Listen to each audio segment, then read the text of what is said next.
Okay, so we got some interesting information when it comes to the digital physical split in the US, as well as PlayStation consoles and how that's sort of divided up, which, yes, does bring up the idea of what's Sony's plan going into next generation with the PlayStation 6 when it comes to just supporting physical media at all. Well, I have some good news, and then I guess I also have some bad news for it, but we'll get into all of that here. So if you guys enjoyed the video, hit that like button, subscribe if you're new. Now, for a while, I had done a lot of retail work when it comes to gaming in general, going back to the Xbox 360 and PS3 days, and a lot of that came down to inventory tracking, ordering, and other things for like independent stores. So I do have some history and some knowledge when it comes to a few of the things that are mentioned here, so I wanted to give some of my perspective on that. But this is information that was shared by Matt Piscatella from Circana over on Blue Sky, actually, which interesting platform, I guess. It's not as I don't know, weird or hectic as Twitter is right now. I did make a Blue Sky account here just in the off chance that something happens and ends up being the de facto one. I'm not necessarily expecting it, but I made it just in case. So hey, there you go. If you want to follow me, even their username stuff is kind of weird with that whole thing. But nonetheless, let's talk about what was shared here by Matt. So we can see this is in a thread that he has over on Blue Sky, talking about the split between the different pieces of hardware that we have for Xbox and for PlayStation 5. Switch does not have this situation because there's a cartridge slot on every system they sell. Is that the case going into next generation for them with the Switch 2? We assume it is, but we can't necessarily guarantee it at this time. But we can for the PlayStation 5 and the Xbox Series. So if we look at this, minus the hardware situation where pretty much everything is like declining right now when it comes to hardware sales with the Xbox Series, the PlayStation 5, and the Switch. We're on the other side of the bell curve for the PlayStation 5 and the Xbox, and we're way on the other side with the Switch. I mean, at this point, I can't believe Nintendo can still find people to sell that system to. Just feels like everybody who wants one has one. But, I mean, I guess technically the holiday season, the OLED system, maybe a Switch Lite here, I guess there's still people who could at least gift these things. But we can see here, he does talk about the split for the Xbox Series X and the Series S. And it looks like in that case, life to date, in the US, again, these are all US-based numbers, which tends to be the biggest market for all three of these companies, and more so for Sony, obviously over the last generation plus, they've been pushing more and more towards being a Western company, at least with the PlayStation brand. Obviously, Sony is a Japanese company, but just based on headquarter changes and their focus right now, clearly the US and Europe are like big focuses for them right now. But in the US, the Xbox Series X it's basically 50-50. It's like 51% Series X, 49% Series S. So what that tells me is that Microsoft might be done with like disc drives, Blu-ray drives, going into next generation for them. I think most people kind of expect that at this point. But for PlayStation 5, this was a bit of a curveball for a lot of people. The digital system had a pretty good September. 40% of total consoles sold were digital PlayStation 5s. But despite what seems to be a bit of a jump on that side with this last month, digital consoles now comprise 18% of total life-to-date unit sales of PS5 hardware, which again, is a little surprising, I think, for people to hear that 82% of PlayStation 5 systems that have been sold lifetime in the US have the disc drive attached to it. For me, that's a good thing because Sony would look at that data, at least initially, and go, oh, I guess people do want a disc drive. And even with the PS5 Pro, does not come with a disc drive. It's $700. However, when that came out for pre-order, it looked like the additional disc drive unit that you can buy separate from the newer Slim system sold out on Amazon. Like, a lot of people are going to buy it, we assume, because of that PlayStation 5 Pro, although I'm sure some people also clicked add as many as possible to the cart, and we'll see if we can flip these things for 50 to 100% when the Pro comes out, or when these things sell out. But either way, it did seem like it correlated nicely with the PS5 Pro going up for pre-order. So you have that data, you see this, and you go, oh wow, okay, maybe Sony is getting the message that, hey, there are probably people out there who would like to have a disc drive option for their PlayStation 6, which I know people don't want to necessarily talk about the PS6 right now because we're still rolling through the PS5 generation and people are still asking Sony to get moving from a first party perspective on this gen. But I don't know what to tell you, 4 or 5 years out, I would hope that they are planning the PlayStation 6. We've heard reports that they figured out the contract seemingly with AMD to get that going. So yeah, plans are underway right now. So they're going to decide here pretty soon if they will have a disk drive attached to it. Well, it goes a bit further because while we have this data that seems to say, you know what, they would want to have a disk drive because people are buying it, we have some other information, again, from Matt over on Blue Sky, talking about digital video game sales, which is something we try to determine quite often when these companies release their financial results because we want to know kind of where we're sitting right now.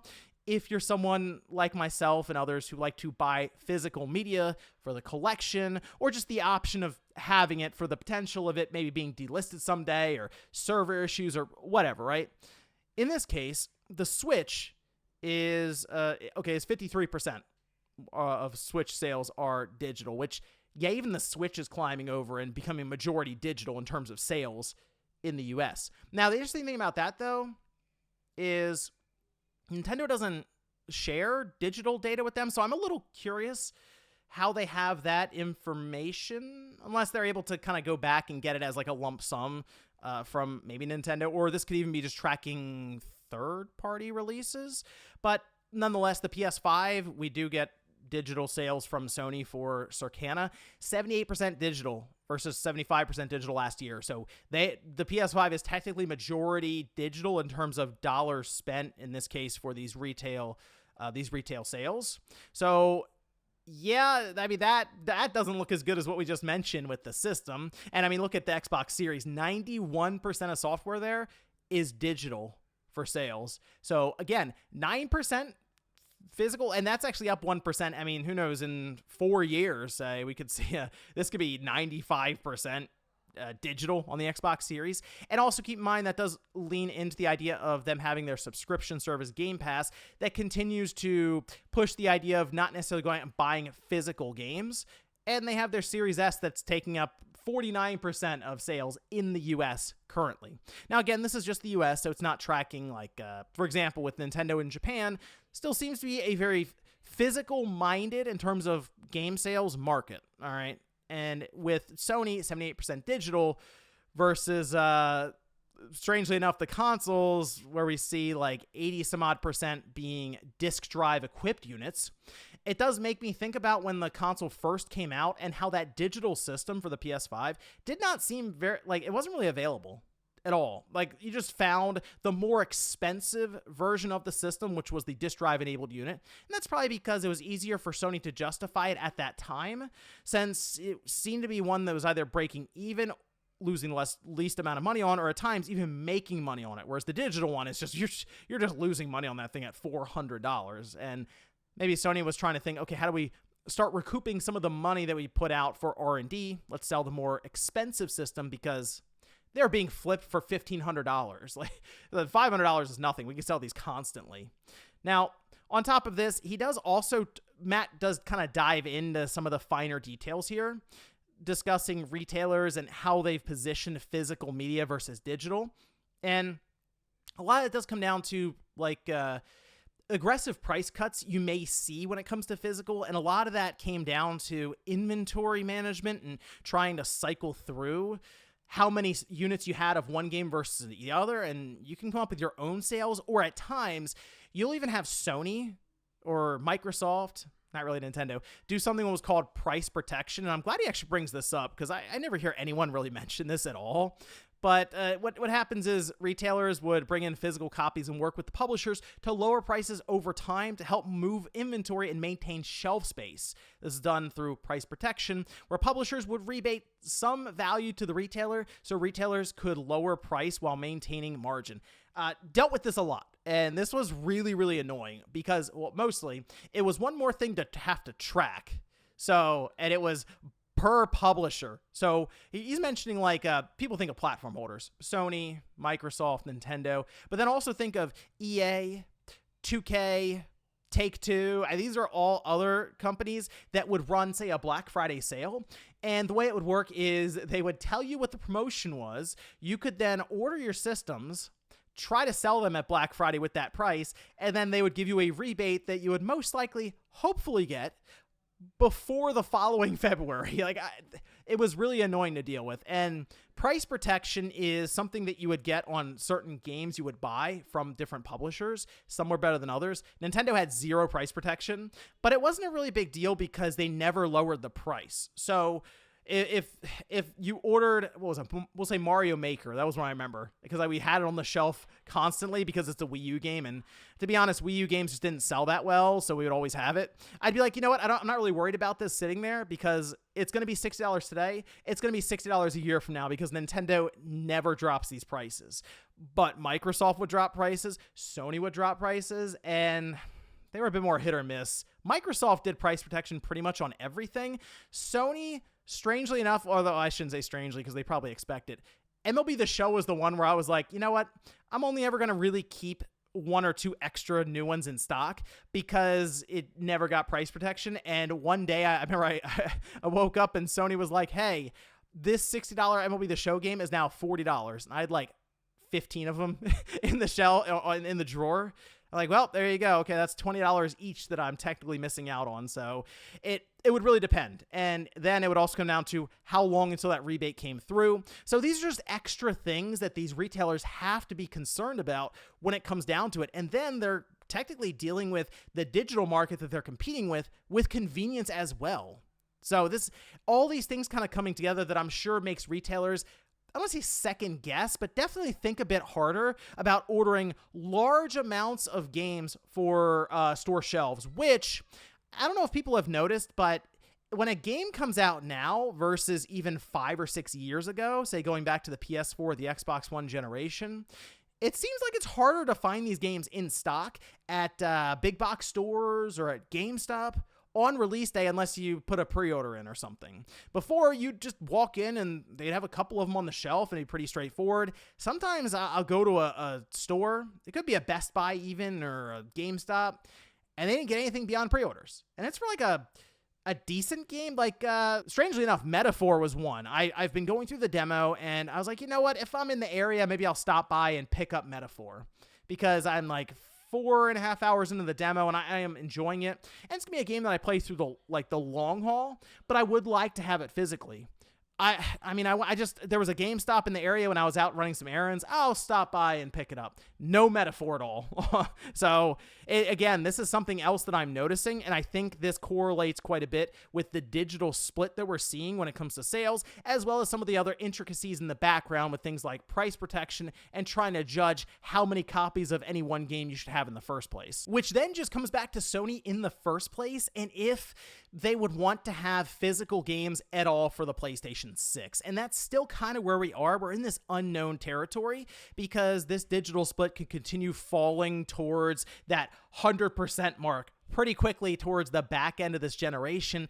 And I'm very hopeful that if anything, like worst case scenario, they still have an option for you to attach a disk drive, if nothing else, for the back catalog of games that we would hope would be backwards compatible with the PlayStation 6. And maybe that is the biggest part now that's kind of keeping this whole thing alive, is the idea of backwards compatibility with these current games that you own physically on your PlayStation 5 and even PlayStation 4. I don't know if we get to the PS3 or PS2 or anything being enabled to drop in, but at the very least, Blu-rays for the PlayStation 5 should work on the PlayStation 6. Microsoft could go in a completely different way and, they come up with some plan where you can still get value out of your physical media, but I sort of think they are seeing the numbers now and anticipating that 91% to keep going up in the US, and they may just check out and say it's digital, and it makes it easier for us to track you between these different platforms, and your save data will carry over, your subscription service will follow you between devices, and